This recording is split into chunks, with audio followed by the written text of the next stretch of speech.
there will be a reception. And yeah, that's all I have. I hope you guys enjoy the show. And I would like to introduce the narrator for the show, MacKenna.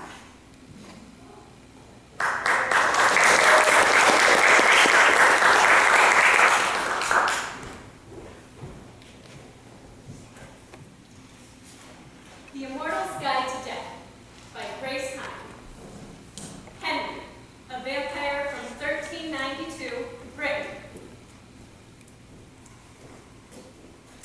Maggie, a vampire from 1713, Boston. Quinn, a vampire from 2011, Wisconsin. Guard, the museum guard.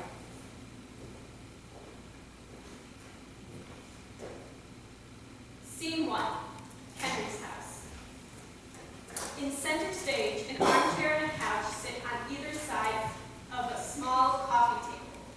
Behind them, the floor is covered with cardboard boxes labeled various things like books, etc., and fragile old books. Henry is anxiously pacing behind the couch and armchair.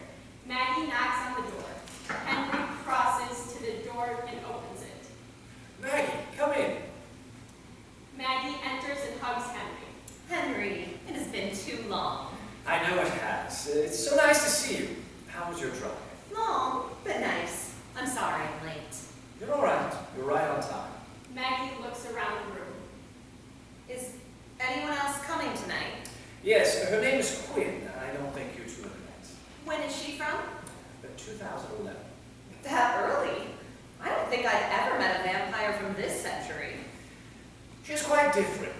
This new breed of vampire confuses me. Where do you want to sit? Henry gestures to the couch. Maggie crosses to the couch and sits. Would you like anything to drink? I can get you something. Water? No, thank you. All right. Henry sits in the armchair. So, how have you been? Fine. Just fine. So how about you? How have you been? I've been fine. That's good. They sit in awkward silence for a moment. We're turning into humans. How have you really been? I mean, the last time I saw you was, what, 20 years ago at Ed Collins' funeral? 25. It's been a while, but really, I've been doing all right. I did have to move again about 5 years ago. I'd been living in South Carolina since, well, I guess I moved in right around the time that Ed was killed. It was time to leave. You know, you can only use plastic surgery as an excuse for so long. But when I was looking for a new place, I found a group of vampires living out in Washington State, so I moved by them. They're very nice. But really, Henry, I've been all right. I've just been keeping busy, avoiding my neighbors, and working on that scarf I started in the 80s. You've been working on the same scarf for 40 years. Oh, not those 80s. Which? That doesn't matter. It makes me feel old. What have you been up to these past 25 years? I've been churning out Professor Tobias Drake murder mysteries. Well, I know that. Other than that. Playing solitaire? I don't know. I don't do much, Maggie. Are they still selling well? What? Your books. Are they selling well? The bookstore near me still carries them, but I'm afraid they only stock them for me and my book club. Oh yes, they're still selling well. That's good. My publisher is happy the writing talent has passed down to another generation. How many Henry Gores have there been now? 3? 4. My publisher thinks he's communicating with Henry Gore IV right now. Does he suspect anything? No. The only thing he and the publishing house suspect is nepotism, which they're fine with since it makes them money. How much longer do you think you'll be able to turn out Professor Drake novels? I don't know. There are only so many murder mystery plots and characters out there. This might be the last generation of Henry Gores, but then I don't know what else I'd do for a living. Quinn knocks on the door. That must be Quinn. Henry opens the door. Come in. Quinn enters wearing earbuds and singing. Call me up, talk about your rules all out. Quinn! Quinn!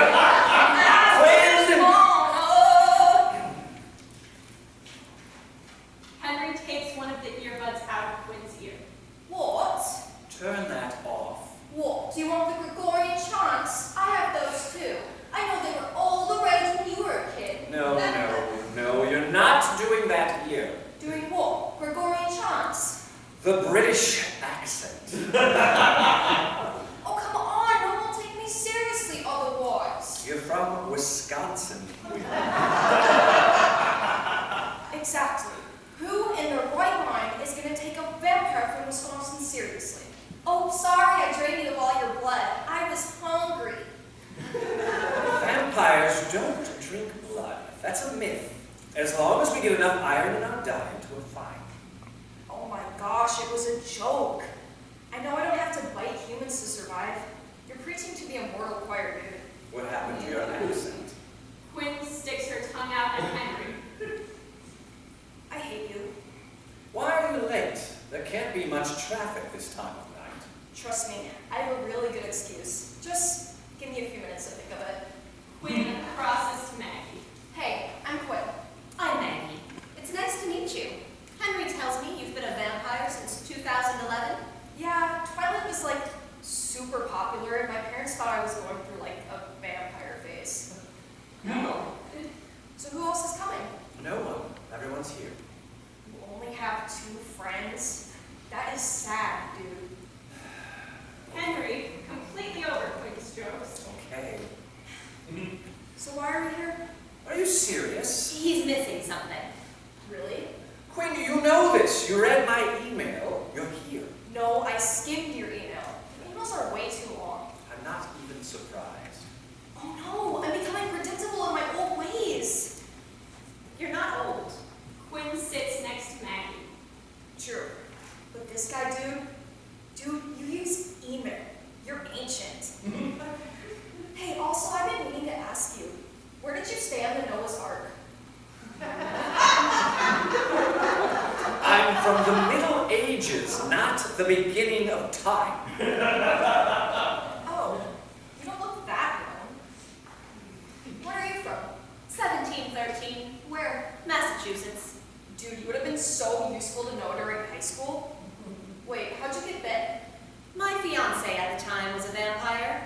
He wanted to take the death till we part out of our relationship. We had a very messy breakup in the 40s. Can we go back to my problem? You broke up with him after 30 years? That's insane. Oh, not those 40s. Yes, Henry. Wait, which 40s? Quinn, can you focus? No, Quinn, please. Let Henry talk. Sorry. You're listening to her. All right, fine. I asked you both to come here because I need your help getting something back. Something? A book. I was cleaning out my house. I've been living in this neighborhood for too long. And I need to move before they start to suspect. Can you speed this up? I don't have a right. You are aware that you're immortal. Yeah, but I was just getting bored. Henry, please continue. While I was cleaning, I was also babysitting my neighbor's cat because they were out of town for the weekend. Wait, you actually talk to your neighbors? Get out the pitchforks and torches. He's a monster. I'm ignoring her. So, what I think happened is that when I was going through my books, the cat knocked the book I didn't want to get rid of into the box of things I was getting rid of. And then I donated that box to a thrift store without looking into the box again. Maggie and Quinn stare blankly at Henry for a moment. This is extremely far-fetched. You can just say you had donator's remorse. When I noticed the book was gone, which was weeks after I donated the boxes, I searched through my whole house. I didn't find it, so I thought that it might have somehow ended up in the thrift store boxes. So I went to the thrift store and looked everywhere, but it wasn't there. Okay, so I don't mean to be rude, Why do I have a feeling you're going to be rude now? but you lost the book. Yes. I know they weren't around when you were a kid, but have you ever heard of this thing called a library? This isn't a book I can just go and get from a library. It's special. It's one of a kind. Well, what book is it? It's not a book, really. It's my diary. Quinn, shut up. For once, I didn't say anything. How long have you had this diary? Since before I was a vampire. It has my whole life in it. I need to get it back. Wait, why did it take you weeks to notice your diary was missing? It's a diary. Weren't you like, I don't know, writing in it daily or something? I had writer's block. On a diary? I don't know. The last 150 years were kind of depressing for me. And now, I feel like if I start to write, I have to fill in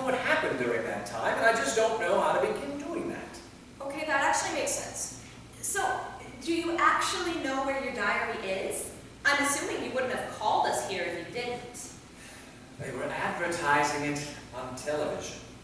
The authenticated diary of the 14th century knight Sir Henry Gormleth is the newest exhibit at the Museum of Postmodern and Medieval Art in Chicago.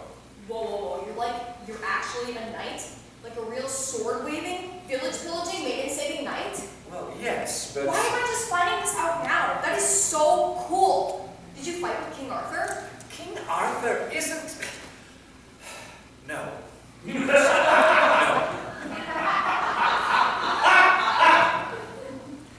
That's lame.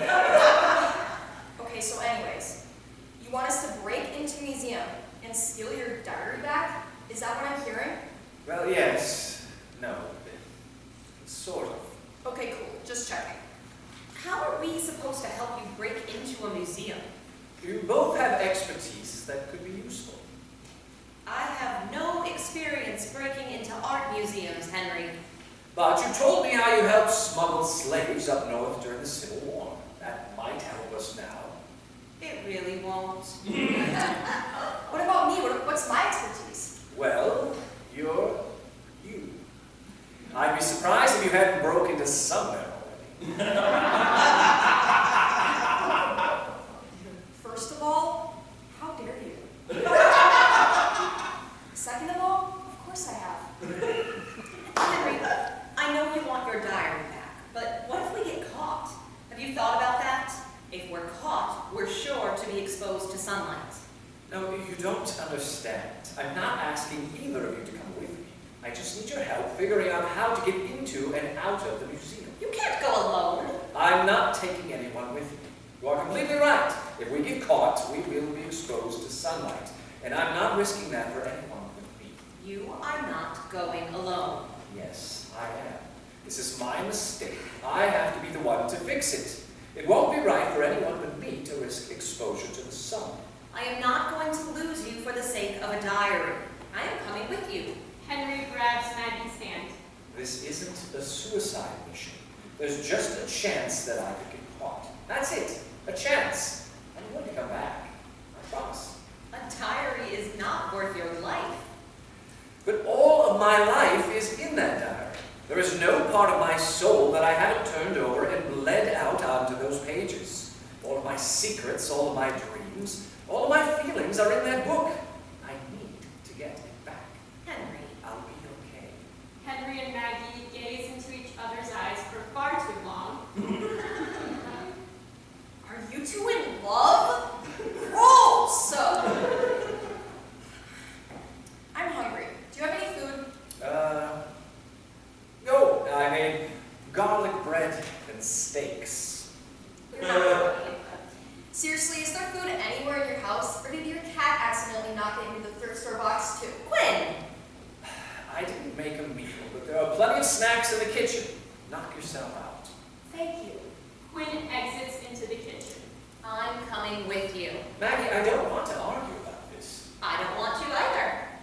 Off stage, Yo, Henry, why do you have kale chips? You're immortal. You don't need to worry about your health. I like them. Don't judge me. It is far too late for that. Ooh, what does this do? off stage, the whirring of a blender is heard. Don't touch that! So, how did you two meet? The midnight showing of Twilight. She'd been turned into a vampire a year before. You know, these kale chips taste like they were made before you became a vampire, which was like, what, 700 BC? Or whenever they were building the pyramids? I made them last week. Quinn enters holding the bag of kale chips. You made these? You need cooking lessons. Quinn exits. I think the best way to avoid being detected would be for us to go into the museum while it's still open and hide somewhere inside until they're closed. I think we could all fit in a closet or something. You're not coming with me. Quinn enters without the kale chips. Look, I'm with Mary on this one. Maggie, You going alone is a worse idea than those kale chips. Look, I just need your To help. eat the kale chips? No, will you let me The finish? kale chips, definitely. we're coming with you. No, you are not. Wait, I actually like this idea. So we go into the museum, hide somewhere once the museum is take it. And I know what you're thinking. I seriously doubt that. Quinn, what if we come across a guard? And that's exactly what you sound like, by the way. Well, if we do come across a guard, I'll bite them, turn them into a vampire, and then we escape out into the night, like bats. Except we can't turn it into bats, because apparently that's a myth. Anyway, boo. Perfect plan. Once again, Quinn to the rescue. You are welcome. Quinn, no. Quinn, yes. We are not turning anyone into a vampire. You are so boring. This is why I don't read your emails. Turning someone into a vampire doesn't stop them from attacking you. It just makes them a vampire. But I haven't bitten anyone yet, and that's like a vampire rite of passage. Quinn runs her tongue over her teeth. By the way, you're not getting a thing. You don't. Fangs are a myth. What? I never get fangs. I can't turn into a bat, and I can't do mirror mazes anymore? Remind me what the perks of being a vampire again? Immortality. Oh. Yeah. I guess that is nice. Will both of you stop? Neither of you are coming with me. All right. Then I won't help you. Maggie stands up. What are you doing? Leaving. Why should I stay? Since I can't do anything to help. A lover's quarrel. Shut up! This is fun. Henry sighs and stands. You really want to come with me? Yes. Henry thinks about it. All right. Against my better judgment. All right. You can come with me. Woo-hoo! We're breaking into a museum. We're breaking into a museum. We're breaking into a Quinn, museum. don't! Please, just don't. Quinn sticks her tongue out at Henry. Thank you. How do we do this? Henry sits in the armchair. Maggie and Quinn sit on the couch. I say we leave now and drive down to Chicago while it's still dark. It will only take a few hours. Once we're there, we can get a hotel to stay inside during the day. Okay. Then, close to closing, what time does the museum close? I don't know. Quinn pulls out her phone and begins typing. On it. Thank you. We'll go close to closing and hide in a back room or closet or something like that. We can figure that out when we get there. Hold up. How are we going to get into the museum? We have to be invited into places. We'll find someone to ask if we can come in. We can say we weren't sure if they were still open and we wanted to make sure we could come in. But are you sure that will work? That doesn't seem like a foolproof plan. It will work. I do it all the time when I go shopping. Why do you need to do it when you go shopping? Walmart has greeters. I got tired of shopping at Walmart. Walmart has everything. All right, can we get back to the museum? Sorry, Henry. Sorry. All right, so once the museum is closed. Oh yeah, it closes at 8. Good. So once the museum closes at 8, we do what? We'll stay in our hiding spot for an hour or so, then come out, find the diary, steal back the diary, and escape out into the night. Like bats. I like you. But how are we going to avoid being arrested? Even if we don't get caught actively stealing the diary, they're sure to see us on the security cameras. No, they won't. What do you mean? Wait, you don't know this? Aha, Professor Quinn to the rescue. We are vampires. I did actually know that. Okay, shut up. Listen, we are vampires, and vampires don't show up in photos or videos. When you look at the photo or watch the video back, we are nowhere to be seen. It's like we weren't even there. Drove my mother crazy. She thought I was doing something to her computer. Are you serious? Yeah, my mom was so mad. No, not that. About not showing up in the photos. Yeah, how do you guys not know this? You've been vampires since wheels were invented. No one goes around trying to take photos of us. Are you sure we won't show up on the security cameras? Positive. It's happened to me before. Henry looks curiously at Quinn. I didn't steal anything. I worked overnight shifts at a grocery store. My boss fired me for never showing up for work. I was there. You just couldn't see me on the security cameras. That's awful. Yeah, it was a shame. There's a punchline coming. My boss really didn't see what a hard worker I was. But Neither Henry nor Maggie laugh. Get it? Get it? He didn't see me because I was invisible. That's the joke. Do we have to take her along? She knows too much. You know I can hear you, right?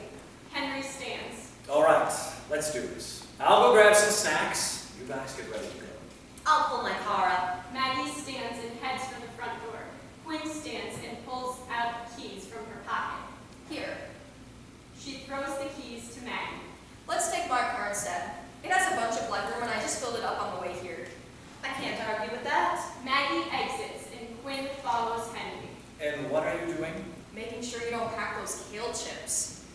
Henry sighs. Henry and Quinn exit into the kitchen. Scene 2, the museum gallery. The museum gallery is full of random postmodern art.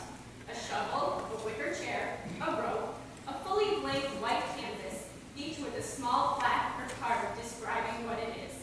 The diary is in a glass box on stage left. Near the front of the stage is a plaque describing a window that is unseen and located behind the audience. Quinn enters, doing really bad somersaults and spirals. Henry and Maggie enter after her, walking. Quinn, cut that out. You're going to get us caught. We call ourselves Vampires 11. I'm going to kill you. Nice try. I'm Immortal. I can fix that. Both of you behave. Sorry. Look around and see if you can find the diary. Henry and Maggie start looking around. Quinn groans and lays on the floor. This is like the 47th room we've looked through. I'm starting to think your precious diary isn't here. Maybe they realized it was a stupid display and put it in storage. Quinn looks towards the audience and sees the window. Quinn points above the audience. Yo, dudes, look at that window. It's huge. It's like the whole wall. Henry, not really paying attention. I bet it's a nice view during the day. Maggie reads a plaque near the front of the stage. Window to the Windy City Soul by Heine, 2017. Ah, modern art. Henry finds the diary. I found it. Come here. I found my diary. Quinn stands up. Really? You're kidding. They actually displayed it? Maggie and Quinn run over to Henry. I knew we'd find it. Quinn looks at the diary. Oh, you have terrible handwriting. Go away. Henry pushes Quinn away from the diary. Quinn smirks, rolls her eyes, and walks towards the wicker chair. How are we going to get it out of the case? Always say, Quinn starts to sit on the wicker chair. Henry and Maggie yell at the same time. Don't sit! Quinn jumps up. okay. Sorry, Quinn, but we don't know what kind of security this stuff has. I don't want to set anything off. Quinn shrugs. Okay. We also don't want to ruin any of the art. Especially not She reads the plaque under the wicker chair. My Relationship with My Mother by Victor Youngblood, 1998. Medium wicker chair. You know, I used to think wicker furniture was a part of a satanic cult. Then I found out that was being wicked. Am I dumb? Yes. Maggie, can you? Guard's flashlight shines into the room. Heine! Henry, Maggie, and Quinn run off the stage and hide in the audience. While leaving, Quinn knocks over the sign for the window. Guard enters and shines his flashlight around the stage. Guard sees the fallen sign and realizes that someone has been there, but doesn't let on that he knows. Guard exits. Henry, Maggie, and Quinn come out of hiding and return to the stage. That was close. We need to work fast and get my diary before the guard comes back around. Quinn walks over to the diary. I say we break the glass, grab the diary, and run. We don't have anything to break the glass with. Why didn't we bring any heist tools? What are heist tools? We could use that shovel. But what if we break it? I don't want to ruin the art. It's a shovel. Okay, what page of your diary did they think was the most important? What? Okay, fine. So we use the shovel. Are you sure there aren't security lasers or something on there? Quinn leans over the glass and reads the diary. June 14th, 1862.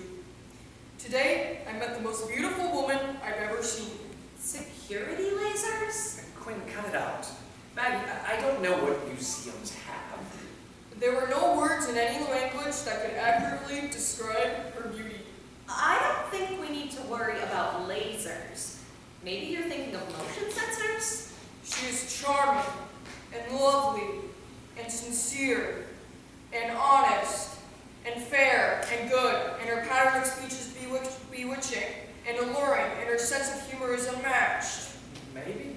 Okay, even I know that was a run-on sentence. What are you talking about?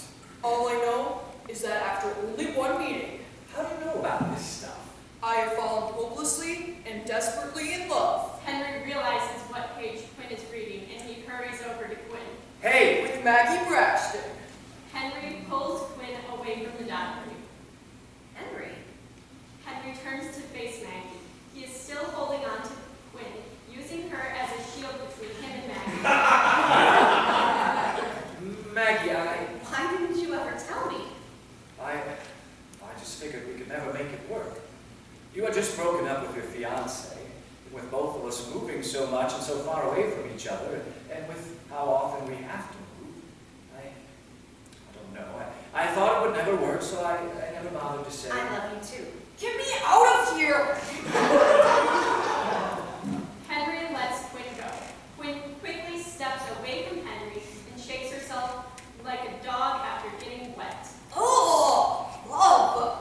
Guard enters and shines his flashlight on Henry, Maggie, and Quinn's faces. Put your hands in the air and step away from the arm. Henry, Maggie, and Quinn turn to face Guard and raise their hands. Quinn points at the blank white canvas. You call this art? I'm going to kill you.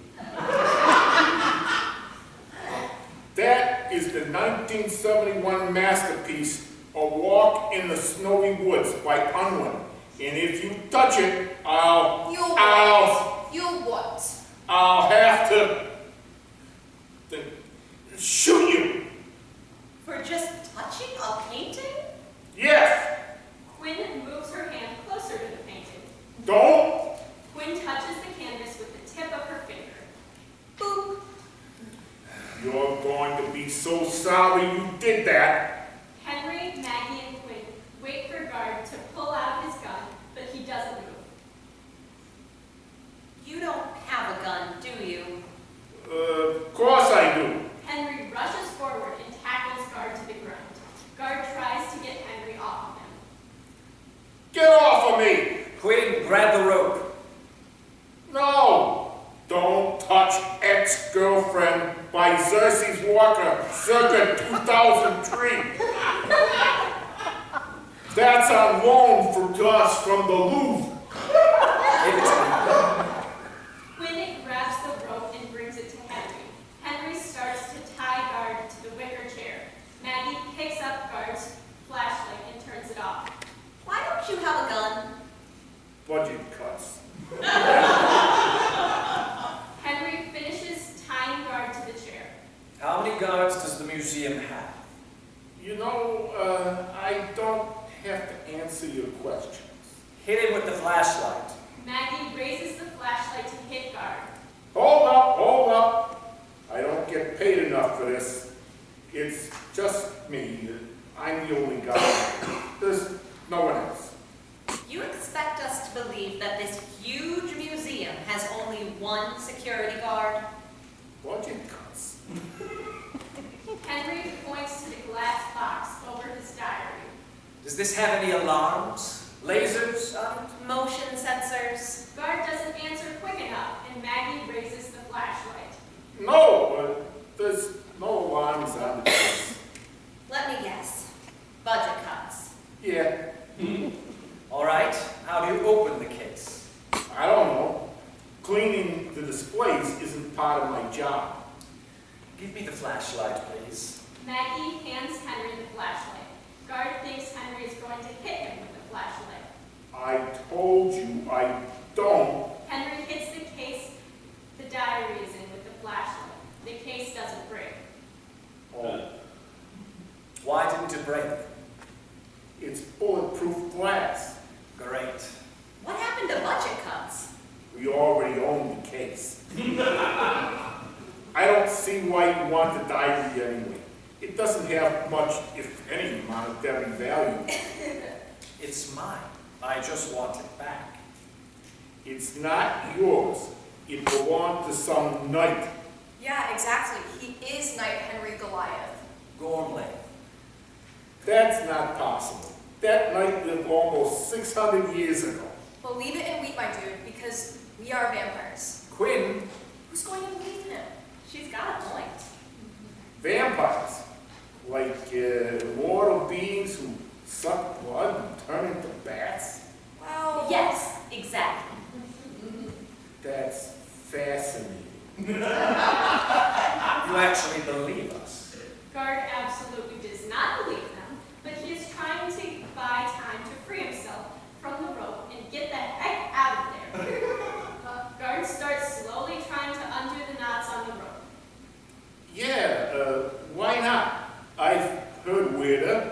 Just last week, some kid named Jacob said he was a werewolf.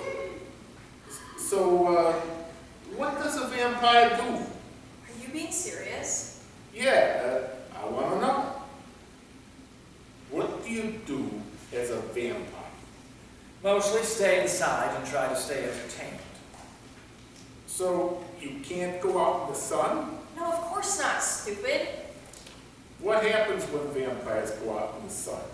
No one knows. What do you mean? We only know of vampires who are still with us or have been killed by hunters. Except for Gregory. He caved and ate garlic bread. Poor guy. Yes, except for Gregory. Every dead vampire that we know of was slain by a hunter. There have been vampires who have disappeared, and it is believed they were exposed to sun. But no one knows what precisely happened to them? Exactly. No one knows what happens when a vampire is exposed to sunlight. If all their years come on them at once and they turn to dust, or if the vampire becomes mortal and has to live the rest of their life out as a human. And it isn't like any vampire is going to volunteer to find out which one is true, especially when most of them are like 1,000 years old. Fascinating. How do you make money if you can't go outside? We all have jobs we can do at home, but some vampires work third shift. Huh. I guess that does make sense. How does someone become a vampire? You have to get bit, right? Yeah. I thought so. So, who turned you into a vampire? You say you're from the Middle Ages. Were you bit by Count Dracula? No, stupid. Dracula isn't real. He was bitten by his tutor. No, I was bit by Stephen Tudor, the Earl of Somerset. Wait, what? Why? He wanted a group of immortal knights, and I thought the job sounded Searches for the right word. cool. That is so cool. Dang it, now I want to be an immortal knight. I'll be sure to get you a sword for Christmas. Really? No. Quinn sticks her tongue out at Henry. That is really cool. How long have the rest of you been vampires? I became a vampire in 2011. I got bit outside of an AMC theater by some girl cosplaying as Bella Swan. She was really nice. And you? I've been a vampire since 1713. And in what year exactly did you become a vampire? 1392, which leads me back to my diary. How are we going to get it out of the case? So, how many people have you guys turned into vampires? 500. I've bitten 500 people. With what fan? Don't listen to her. None of us have bitten anyone. But what about your family? Did you turn them into vampires? Like, you mean did we turn our relatives into vampires? Get it? See what I did there? Family, vampires, vampires, What? vampires. No, not you. I mean, it had to be depressing to watch everyone around you grow old and die. You must have turned your family into vampires, right? No. Vampires. No, I didn't turn my family into vampires. Vampires. Stop it.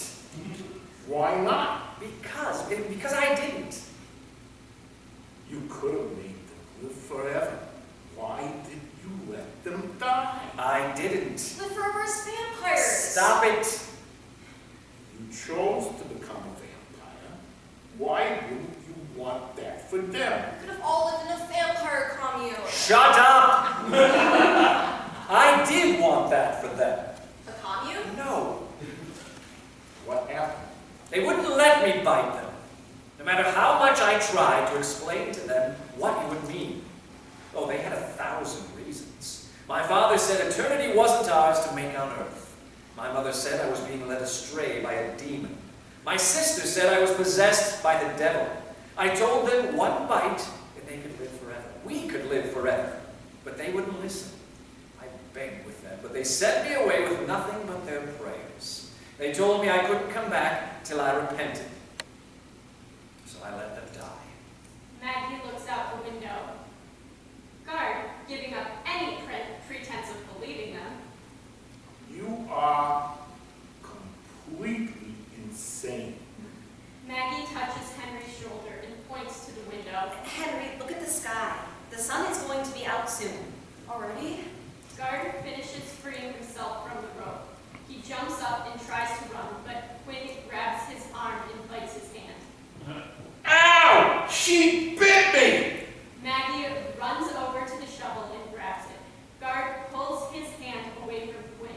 He turns to run away, but Maggie hits Guard in the head with the shovel.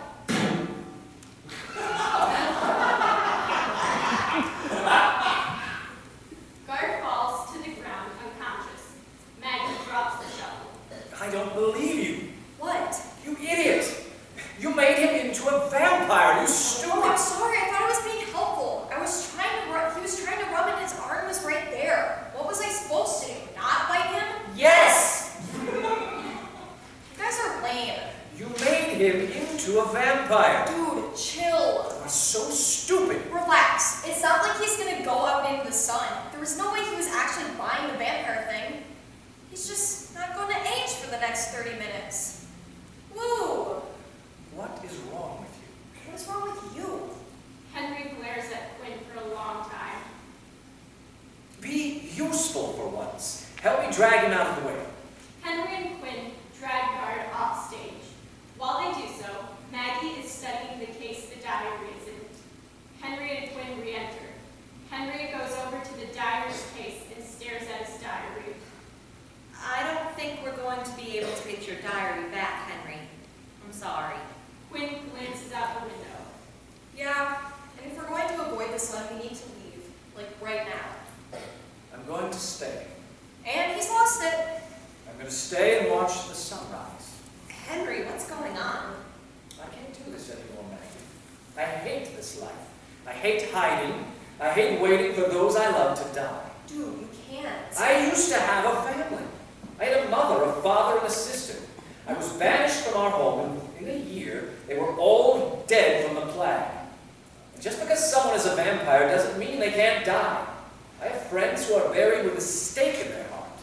But we're vampires. We've been given the gift of immortality. You'd be insane to throw it away just because a few people died. The gift. Immortality is not a gift. Immortality is sitting back and watching loved ones die. Immortality is watching civilizations rise and fall. Immortality is watching men slaughter themselves in battles that will be forgotten in a year. Immortality is nothing more than watching death occur over and over and over again.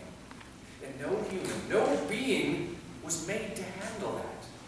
You think you know everything, but you haven't been around long enough to know anything. Immortality is not a gift. Immortality is loneliness, and eternity is an awfully long time to be alone. That's why I never turned anyone into a vampire. I couldn't bear to make them live a life where they would have to eternally hide from the sun and eternally watch from the shadows while others live their lives. We are cursed with immortality. I'm going to watch the sunrise. Quinn stares silently at Henry for a moment, then turns to Maggie and holds out her hand to her. Maggie, we don't have time for him. If we're going to avoid the sun, we need to go now. Maggie looks from Quinn to Henry. Quinn drops her hand. Right. You two are in love. Gross. Okay. Well, I guess this is goodbye. Henry is about to speak, but Quinn runs off stage before Henry can say anything. Henry sits on the floor at center stage. You can go with them. You don't have to stay if you don't want to. Maggie sits next to Henry. I want to. I don't know what's going to happen to us. We could turn to dust, Maggie. We've lived a good life. Have we? Have I? Henry. No, really. What have I done with my life except stay inside and be afraid? I've lived 600 years. And what do I have to show for that? An unfinished diary? An expert's knowledge of solitaire? A shelf full of murder mystery books? I've done nothing of importance. I've hidden myself from history, from humans, from some. Maggie takes Henry's hand. But you didn't hide from me. And you made my midnights just a little bit brighter. Do you want to know what I'm going to do with my life when we leave here? What are you going to do? After I marry you, I'm going to open an animal shelter. But I have no self-control, so I will adopt all the animals myself. Henry smiles. We'll have dozens of cats roaming the house, and their only job will be to knock our diaries into thrift store boxes. It sounds nice. We'll have 2 kids, a boy and a girl. We'll raise them, teaching them everything we know. We'll watch them grow old, and we'll grow old with them.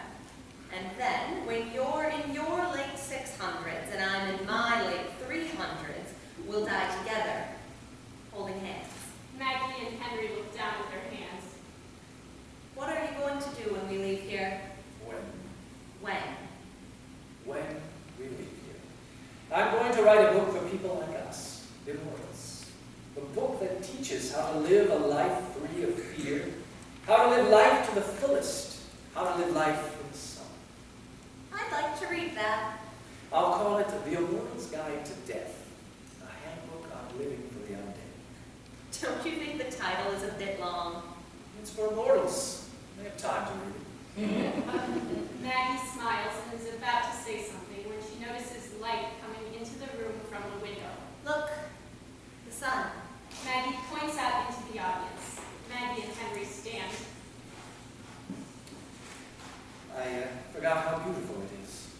Henry and Maggie watch the sunrise. The colored lights from the window slowly comes over them. Henry, I'm scared. Maggie turns to Henry and buries her head into his shoulder. The sunlight is moving faster. Henry tilts his head up and closes his eyes. The sunlight is now fully on Henry and Maggie. After a moment, Henry opens his eyes and realizes that they are covered in light. Maggie, look. Maggie looks up and sees the light covering them. Maggie and Henry look down at their bodies and realize nothing has changed. We're not dead. Henry, we didn't die. We didn't die. Maggie hugs Henry. Henry looks at his hands, shocked that they look the same as they always have. He returns Maggie's hug. After a moment, Henry pulls away from Maggie. Let's get out of here. What about your diary? Henry Gorham Life is dead. Why shouldn't his diary be in a museum? Henry grabs Maggie's hand. Come on, let's go. I haven't been out in the sun for 600 years. Henry and Maggie exit.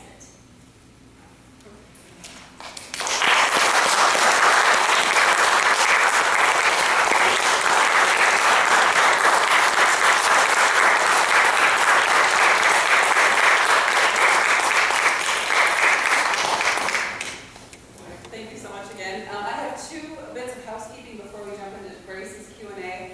The first, I failed to mention at the beginning in my intro that there would be a gunshot at the end of Mars' piece. So there will be a gunshot at the end. Kind of a big deal, I guess.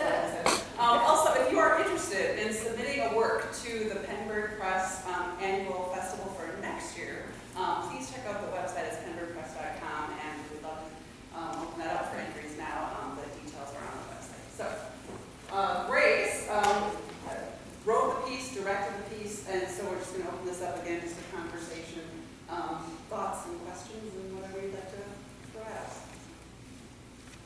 And actually, I think this work, it helps. Maybe Grace, if you want to talk a little bit about how you wrote the piece, just give a little info on it. Yeah, sure. I put this in my writing